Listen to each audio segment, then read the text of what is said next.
Olá, bem-vindos a mais uma análise aqui no Radar Ateu.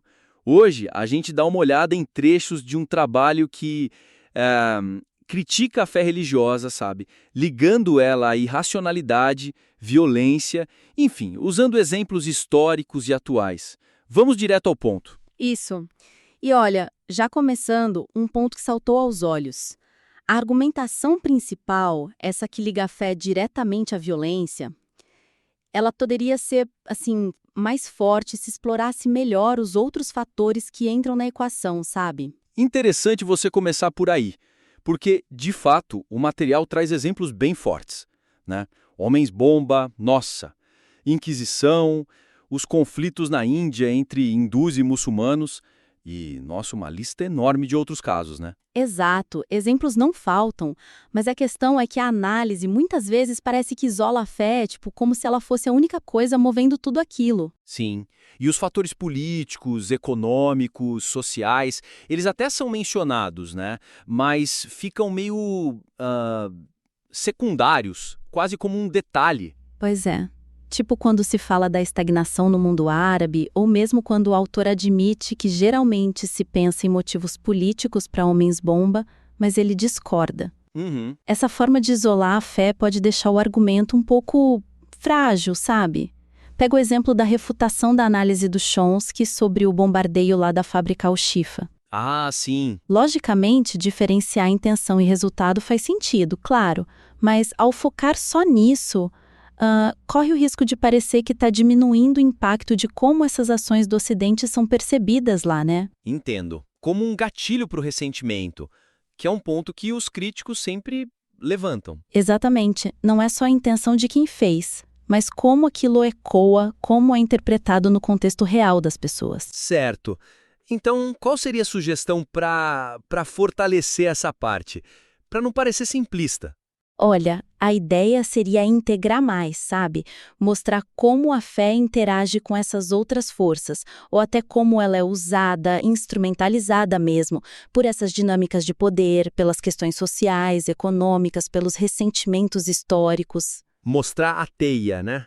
Isso, investigar essas conexões. E veja bem, isso não é para diluir a crítica à fé de jeito nenhum.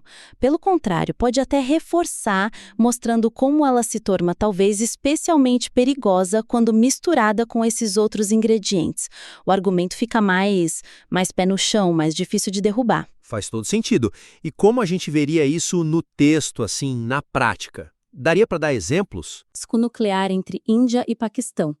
O texto já fala, e é um ponto forte, como as crenças na vida após a morte podem diminuir o medo da destruição mútua. Isso é importante. Mas, para ficar mais rico, poderia detalhar como essas crenças se enrolam com os nacionalismos pós-coloniais, com a briga histórica pela Caxemira, com a geopolítica da região, sabe? Mostrar essa mistura complexa. Entendeu? Não é só a crença no abstrato, mas a crença naquele caldeirão específico. Perfeito. Outro exemplo. Quando for discutir jihad ou martírio no Islã. Seria muito interessante explorar como esses conceitos religiosos podem ser e muitas vezes são usados por grupos como Al-Qaeda, Hamas. Instrumentalizados, como você disse. Isso. Usam a linguagem da fé para mobilizar a gente para objetivos que também são políticos, derrubar governos, resistir a uma ocupação e às vezes até econômicos. É uma simbiose ali, o religioso e o político se alimentando. Mostrando que a religião não está flutuando no vácuo, né? De jeito nenhum. E talvez, olha só, valesse até ter uma parte específica para abordar de frente essa questão das injustiças percebidas, sabe? Legado do colonialismo, apoio a ditaduras, o conflito Israel-Palestina, pontos que críticos como Chomsky e Aaron Roy sempre batem na tecla. Uhum. Analisar como essa percepção de injustiça cria um terreno fértil onde daí sim interpretações religiosas radicais, violentas, encontram mais ressonância, mais poder de mobilização. Reconhecer isso não enfraquece a crítica à ideologia religiosa, mas explica melhor por que ela ganha tanta atração em certos lugares e momentos. É responder a uma crítica comum, de forma proativa, né? Ok, essa análise mais contextualizada da causa parece um ótimo caminho. Mas e o jeito de apresentar as ideias?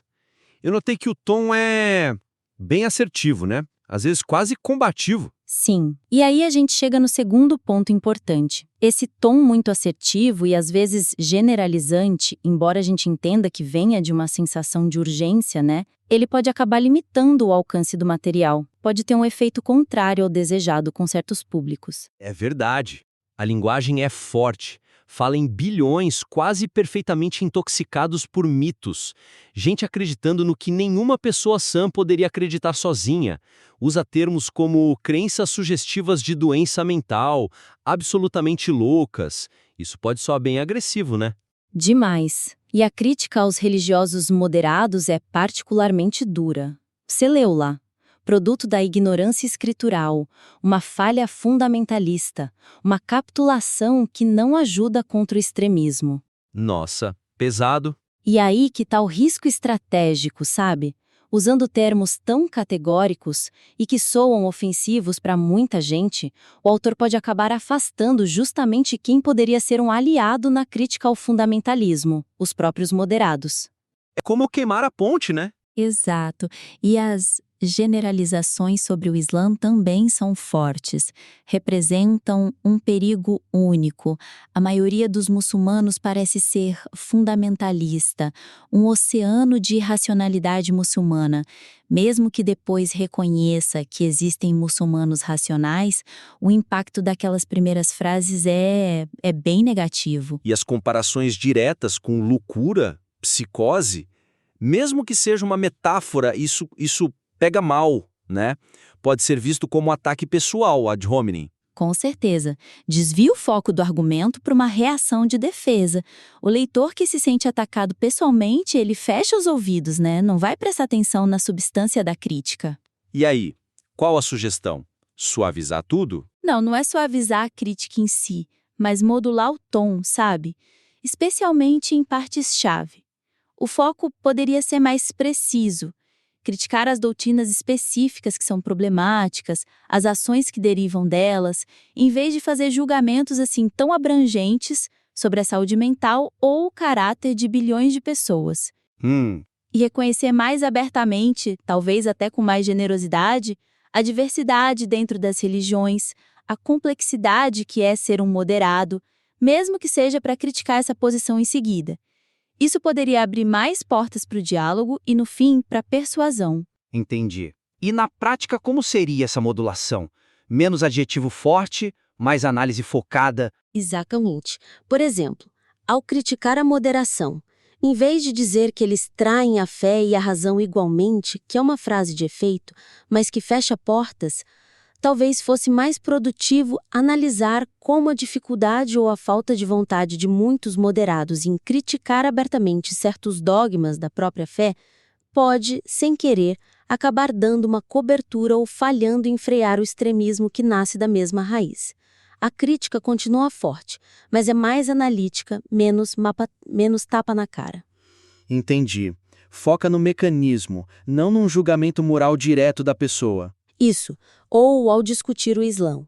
Depois de mostrar versículos problemáticos ou dados de pesquisa sobre violência, que são informações importantes, seria estratégico colocar ressalvas mais claras, mais enfáticas, sobre a imensa variedade de interpretações, sobre as comunidades muçulmanas enormes que vivem em paz apesar daqueles textos. Certo. Loucura! Essas são especialmente delicadas, né? Talvez pudessem ser trocadas por análises focadas no que é mais objetivo. A falta de justificativa para as crenças, sabe? A falta de evidência, a contradição com a ciência. E principalmente nas consequências negativas no mundo real.